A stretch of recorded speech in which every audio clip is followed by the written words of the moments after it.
Kasus keracunan massal akibat mengonsumsi paket makan bergizi gratis lagi-lagi terjadi. Korbannya sudah ratusan pelajar di seluruh tanah air.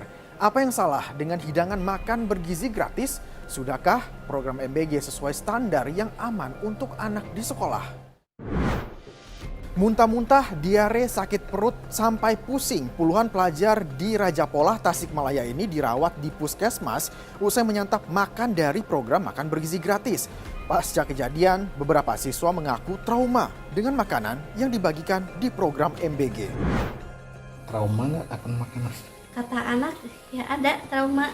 Gitu Mama nggak mau makan dari sekolah, minta dibekelin aja chemistry dari rumah. Gitu. Oh gitu. Ada kekhawatiran ya? Iya, trauma ada. Di Bandung kondisinya lebih parah lagi. 342 siswa SMP 35 Bandung mengalami keracunan massal usai ratusan siswa menyantap makan siang dari program makan bergizi gratis. Tak hanya siswa, 2 orang guru juga turut menjadi korban keracunan massal. Beberapa anak yang mengalami gejala diare. Tapi setelah dikonfirmasi terus ternyata jumlah yang mengalami diare ternyata jumlahnya cukup banyak gitu.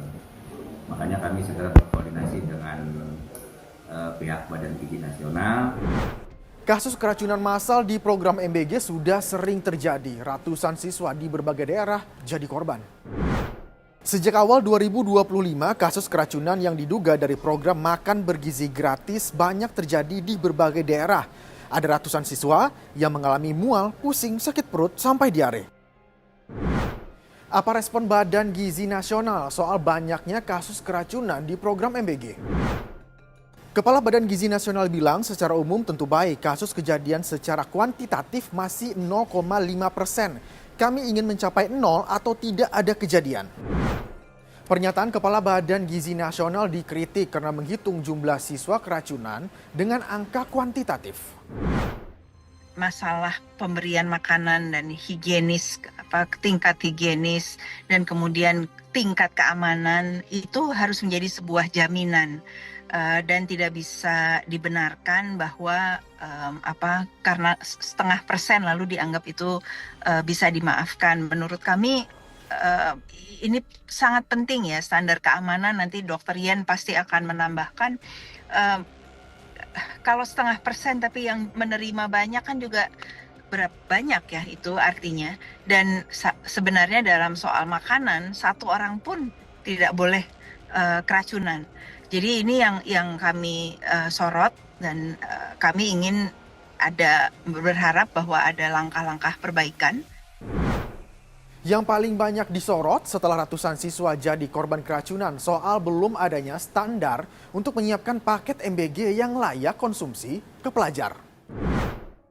Kami melihat bahwa kasus keracunan yang terjadi saat ini itu banyak disebabkan karena masalah belum ditetapkannya atau belum tetapnya pelaksanaan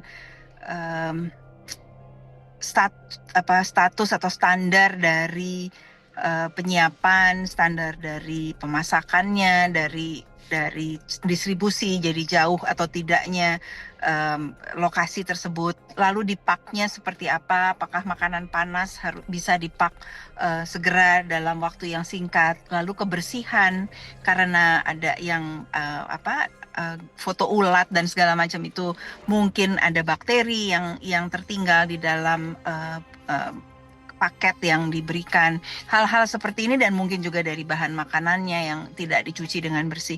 Ini yang kami soroti atau kami tulis sebagai masalah tata kelola. Nah, ahli gizi punya catatan penting yang sering diabaikan dapur pembuat MBG saat mengemas makanan. Lalu kemudian suhu aman itu artinya apa? Ketika makanan itu dijaga dari atas kompor sampai dengan ke tangan penerima manfaat, itu suhunya terjaga dengan baik. Terjaga dengan baik artinya apa? Antara 5 sampai 60 derajat ini adalah suhu kritis yang harus dihindari. 5 derajat sampai 60. Nah, artinya apa? Ini adalah kondisi ketika suhu di mana bakteri, jamur, apapun mikroba bisa tumbuh. Itu sebabnya kenapa di dalam negara-negara maju yang membagikan MBG itu biasanya langsung di atas alat pemanas makanan atau langsung bahkan dari atas panci mereka langsung dibagikan kepada penerima manfaat. Karena untuk mencegah suhunya turun di bawah 60 derajat Celcius tadi. Itu penting. Lalu kemudian memisahkan antara makanan yang tidak matang dengan makanan yang matang. Contoh paling gampang misalnya ada potongan pepaya, ada potongan semangka. Itu digabung tuh. Walaupun kelihatannya wadahnya bersekat tetapi berada di dalam kondisi yang sama.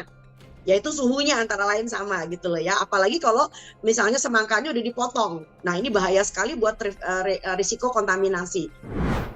Kami kutip pernyataan ahli gizi, keracunan makanan adalah cermin tata kelola membuat makanan yang buruk.